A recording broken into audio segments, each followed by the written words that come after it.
Types of races in horse racing.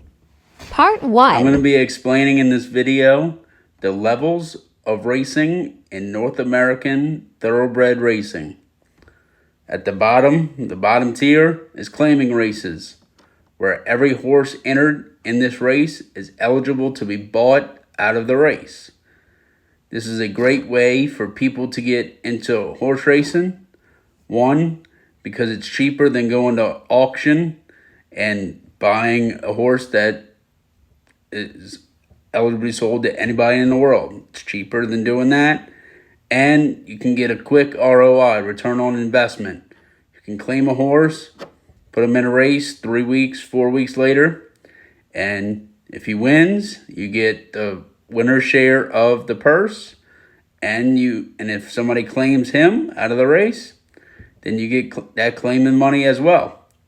These races, you can usually claim a horse from as little as $5,000 in some jurisdictions on up to $50,000, $75,000. So it just depends where you are and what your budget is.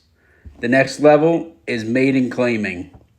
This is pretty much the same thing as claiming, but none of the horses entered have won a race. This is a better option because you can find a young horse in this race and claim it. And once you claim it and own it, all the options are still on the table. And you can go on to bigger and better things, but it is more expensive. You might be able to find some for $25,000, $20,000. Just depends where you are as well. Next up is maiden special weight. This is usually where if your horse thinks it has some talent, or I'd say 85% of the horses make their first start in maiden special weight.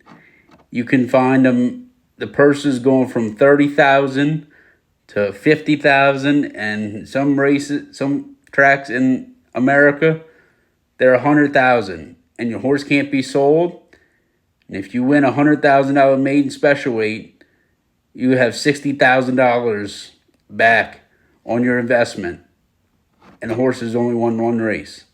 So that's why a horse usually makes his first start of his career, her career, in a maiden special weight. And they'll go on, if they win, they'll go on to the next level, which I'll explain in part 2. Y'all stay tuned.